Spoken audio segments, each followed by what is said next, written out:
Do you ever find as a content creator that your thoughts, your plans, your priorities, and your mind in general is just sort of cluttered with many different things? Me too. I happen to have a process and a list of questions that I often go through to help myself find more focus and more clarity. And so I am going to encourage you today to go ahead and pull out a journal of some kind, whether it's digital or physical, and go through this video as a way of asking yourself some questions and journaling your thoughts on them so that by the end of the video, you should be more clear, have more clarity, and are ready to move on with more focus. Hi, my name is Kayla, and I help content creators create better content for better results. So be sure to hit that subscribe button and that notification bell to get my latest uploads every week. Basic journal questions for clarity as a content creator this year. Pull out your journal, your notebook, or maybe your Google Doc, and start with this first question. What would make me happy right now? Feel free, as we're going through these journal questions and journal prompts, to pause the video, to make notes in your journal, and to really think about the question and answer it. This question can be really eye-opening and really bring forward your true priorities and the things that you're thinking about most. You don't need to figure out how you're going to get these things right now, but it will bring to light where your priorities are, which is a good place to start. Next, ask yourself what's draining your energy. What are the things that I like to call your energy suckers, those energy vampires? The things that can really drain your motivation, your energy, and really might need to be looked at to see how we can change them. But for now, we just want to note what might be draining your energy so that we have a good picture of where you're at right now and where you want to be. Next, in your journaling, take a moment to reflect on what you want to learn more about. What has your curiosity and what are you consistently thinking about, but you haven't had enough time to research or dedicate enough time to learning more about? What could you be focusing on in the future?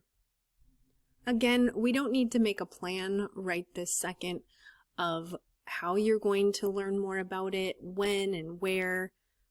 We just need to make a note because you can use this information going forward into your planning. But for now, we just want to ruminate and think about what it is we want to learn more about. Now, besides things that you might want to learn, if you're a content creator, there's probably a list of things that you want to teach. Those can bring forward the focuses and the priorities that you have, but also allows you the opportunity to think about what is important to you or what is important to your audience. So as a content creator, what do you want to teach more about? Or if you're not a content creator and you have children or maybe a community or coworkers, what are some things that you want to teach more about? This can really show you where you love to hang out, the topics you like to talk about, and the types of people that you want to help. Speaking of being a content creator, one of the ways that we come up with ideas for new content is to consider things that our audience or our community are always asking us about. So if you haven't already listed some of these things and they haven't been on your mind so much, but you know that people are consistently asking about them, make a list or journal about what you're constantly asked about. This could give you an idea of future content topics and things that you can create content around. Now, one of the things that I love to journal about is who are 3 people I admire and why do I admire them? Now, these don't have to be people you know. These could be authors or maybe influencers or YouTube channels, or maybe it is someone you know, like a family member or a friend. But the importance of this is not exactly who you admire, but really why do you admire them? What are the features of that person that really makes you admire them? And it's going to help with this next question that I have, which is, how can I be more like those that I admire? And what this does is it highlights the things that you value in other people and highlights things that you might want to improve upon or focus on in the future.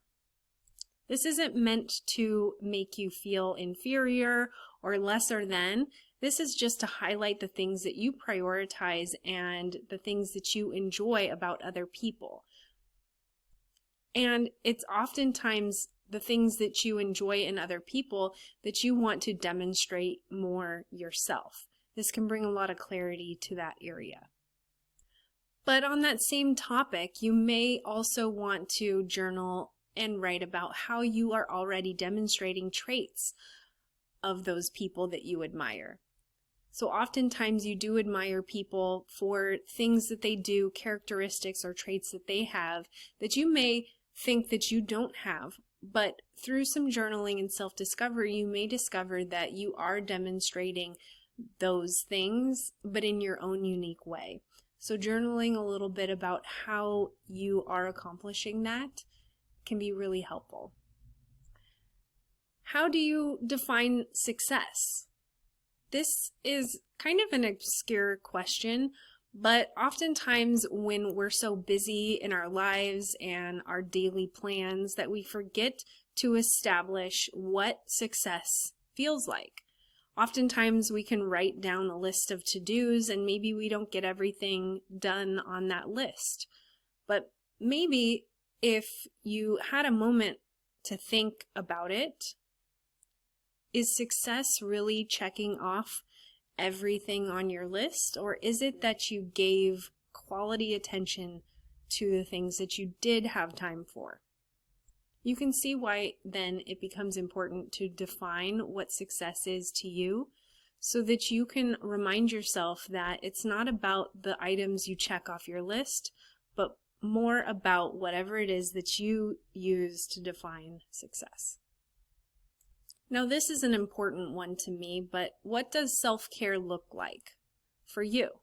Self-care isn't always the same for everyone. Sometimes it's simply a 5-minute, sit on your back porch listening to the birds chirp. Other times it's taking an entire day off. For me, I have a nightly routine of washing my face and doing my skincare, and that feels like self-care for me. So establishing what self-care looks like for you is going to help you establish some ideas of routines or things that you can do to better take care of yourself when you're feeling like you need to.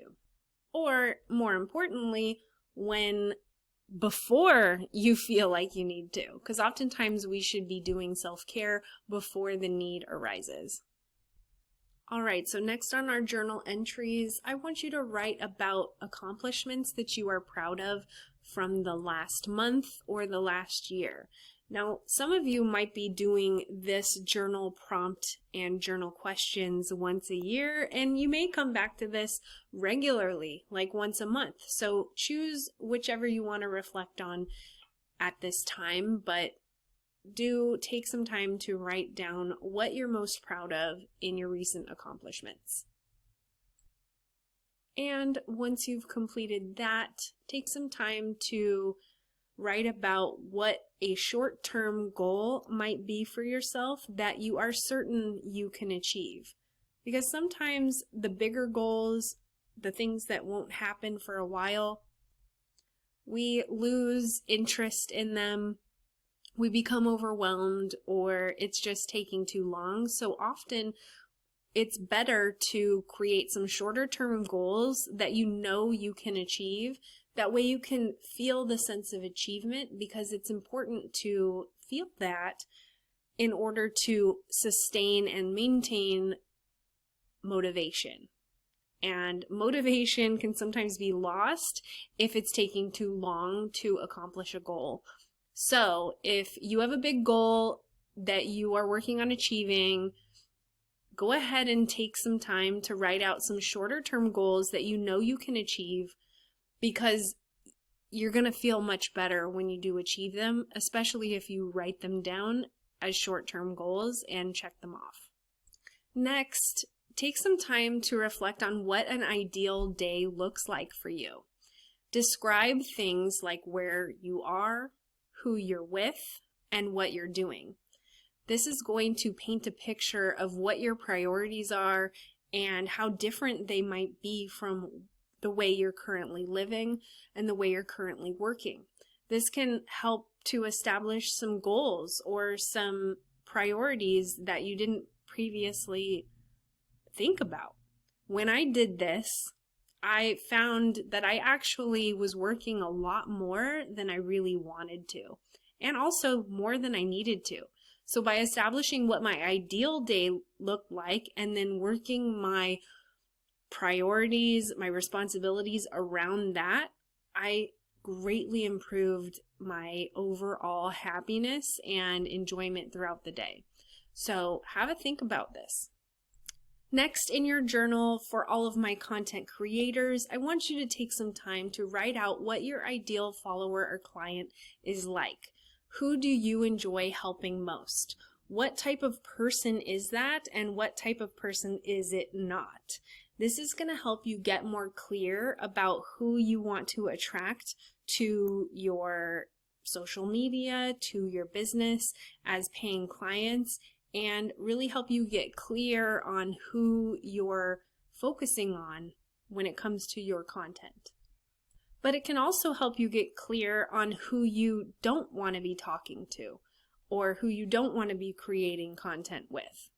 This is especially important for anyone who's been in business for any previous length of time, because if you had a chance to work with many different types of clients, you probably have a pretty clear picture of who is enjoyable to work with and who is not. And you can kind of establish some parameters around what that type of person is. That way you can agree to do certain projects with the right type of client and turn down other clients that you know wouldn't be a good fit for you. So unless you took the time to actually think about it and write about it, you wouldn't know that you shouldn't be taking on those kinds of clients. So take some time with this one and really explore some of your past clients or past people that you've worked with and establish who you really enjoy working with. That way you can have a clear understanding of what types of projects you could be taking on in the future and which ones you can say no to. Now, this is a big one for your journal, but it's important, especially towards the end of these journal prompts. But I want you to sit and ask yourself, what can I declutter physically, emotionally, or from my current routine to find more ease and simplicity? Because oftentimes we can overcomplicate things, especially if we're repeating the same tasks over and over and over again. Sometimes we forget that instead of following our own list of to-dos, maybe we should be looking at ways to eliminate unnecessary parts of that routine. Maybe certain parts of it don't bring you joy anymore, or maybe there are things in your life physically or around you that are causing you discomfort. For example, I recently reorganized my office and I decluttered some of the artwork that I had on the walls, and I cleaned up my office in general, and it doesn't look very different, but just the removal of a few items helps me work a little more clearly throughout the day. It feels like less mental clutter by having less physical clutter around me. So just spending some time thinking about this. You can go as deep with it as you need to, or as light as you need to. But really anything that would offer you more ease and simplicity couldn't hurt. Now, each of us have a skill set or a particular career focus or thing that we are really good at. And I consider that to be your craft, the thing that you are excellent at and that you excel at.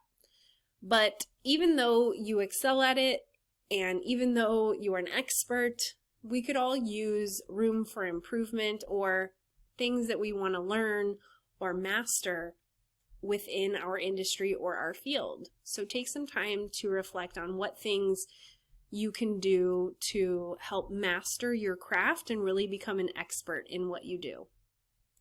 So now that we've done this journaling session, the next few items are really going to help you get more clarity and more clear on where your focus needs to be in the coming months. And so on this question I've got for you is, what are 2 to 3 things from your journaling and from your list that I previously went through do you feel you can accomplish in the coming year? So take some time to go over everything that you've written down within your journal and pick 2 to 3 things that you can focus on in the new year that you really feel that you can accomplish. And within those 2 to 3 things, look at each one and write down some simple actions you can take that will help you get results with each one. So you've established 2 to 3 goals. What we want to do is establish a couple of tasks or actions you can take that will increase the results of that particular goal in the coming year. All right, now that we've completed these journal prompts, I want you to save this journal session as your clarity map for the year. Come back to it every time you need to have a clarity session. Come back to it once a month or again next year, but go ahead and save it and share it. Now that you've learned everything you can in this video and are ready to move on to the next step, I've put together this free resource for you and you can grab it right below this video. If you like this video, go ahead and let me know by giving it a like or adding your favorite part of the video in the comments below. And if you decide to save it or share it, go ahead and tag me so that I see it and you'll get your chance to be featured in my Instagram stories every week.